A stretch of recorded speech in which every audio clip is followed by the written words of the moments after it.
Time to pop this open. Ooh. Getting too ahead of myself. And there's the old one. Need to remove that. Get the new one on. So let's go.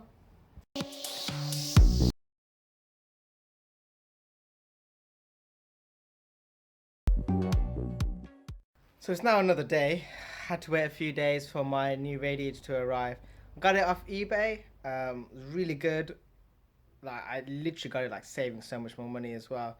And the guys that I got it off, I'll put the link down below for the actual shop that I got it from. I think it was just under £40, and it looks like the radiator that I need. So, you know, it's gonna flip that on now. Firstly, I started by removing the fan shroud, so I got rid of the cable ties holding that on. There we go. Then I looked to remove the fan clutch and blades, which I used the old tools for just here. This is quite slow and tedious. Okay, dropped it, but it's all good. Should now slide off. Just looking around all the little bits. Right, I need to take these two bolts off here, and then just take off all the pipes that's connected to everything. So I think these are 10 mils from the looks of things, so I'm just going to grab those two first. 10. Let's get them loose first. I kept the bracket in place so that it all held its structure and the radiator wasn't loose anywhere. I then looked to remove the radiator pipes, starting from the one from the engine to the radiator. Just as a precaution, I make sure that the radiator drain plug is loosened again to make sure any extra coolant that could still be in the radiator comes out. Now I look to remove the automatic transmission oil cooler lines, so I disconnect those pipes for the oil feeds. After all the pipes of the radiator are now removed, they should all now be nicely disconnected, so you can look to remove the radiator. Lastly, I go back to the bracket just to take that off, and now it should just pop right out. That's it.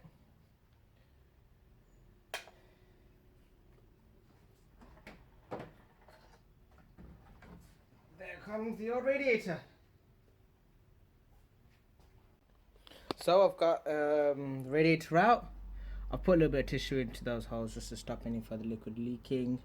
I've also gone and cleaned up as much of the gunk as I could from this area. Since I've got the access to it all, I thought I might as well. And there was a lot, as you can imagine. So I still got a little bit more to do there. But that's basically the car, with the radiator removed. As you can see, there's a fair amount of liquid just leaked out. And now it's a matter of putting the new radiator in. Just a quick overview. There's the new and the old.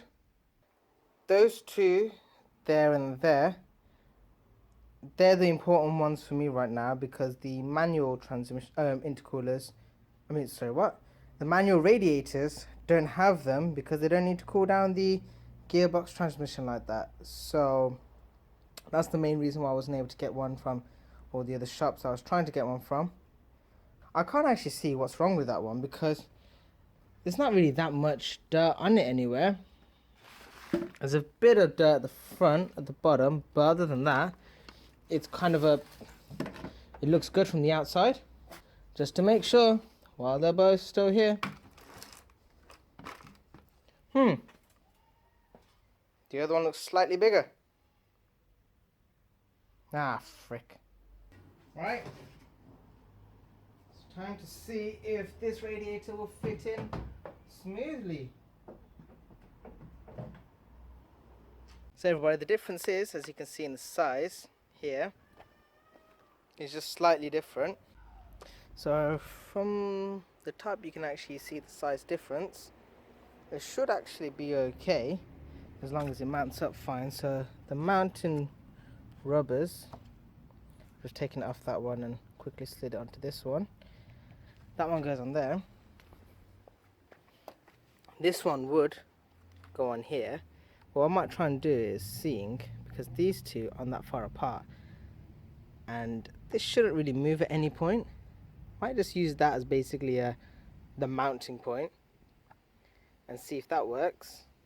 So everyone, I actually really think this is from an E36 318i. It just doesn't make sense as to why it's so much bigger. But I'm just giving everything a little bit of a test run. From what I can see, everything actually fits up perfectly, apart from this one pipe. Now, instead of me waiting around for another radiator or anything like that, it's a bigger and better radiator. It fits on really tight, nothing's moving. So I'm actually just going to look at buying a new one of those pipes and making it fit, if I can find another one of those pipes with the right dimensions and everything. So I'm just going to actually go to the local shops to see if I can get that pipe. So now let's go back to filling this back in. So connect that pipe back in.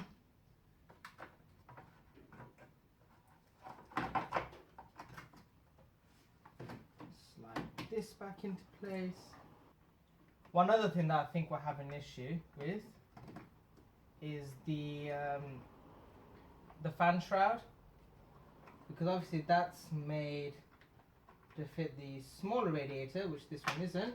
Right, so this is the pipe that needs to get fitted on properly. So yeah, I'm literally like, I'll show you. See here, that's how short I am. So I'm just gonna put the adapter plate on and then we can connect that up. So with the adapter plate in place, that's how long the tube has become now. So I'm just kind of cutting it about there. Give me slightly longer bit of a tube, but it's better to have it too long than for it to be too short. So just basically there. This, by the way, is a good way of testing, because like I said, I'm pretty sure that's from an E36 318. Just a good way of testing to make sure that that actually fits onto this car, which is good, and it should keep the car slightly cooler than it would get with the old radiator, which is also another good thing for if I ever drive it hard, but I doubt I ever will be. But it's alright, gives the cooling system a bit of an easier time. Ugh.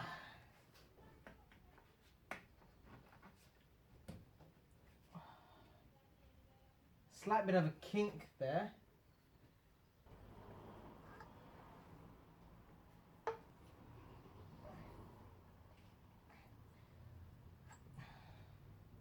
Kind of shorten that a little. This is the good thing about when you make it slightly too big, you should be able to trim it to the right size. Turn up again. Let's test it out another time. That seems fine. Wicked.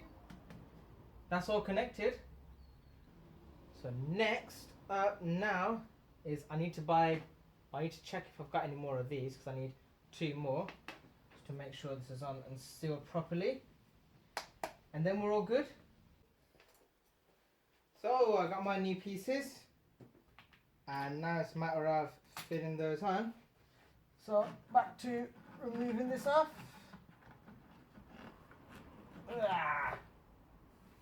Okay. I'm just going to slide one on there.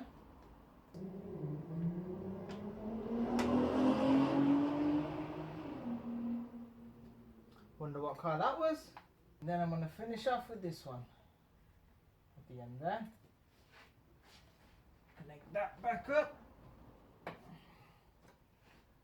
Get my screwdriver to connect these up.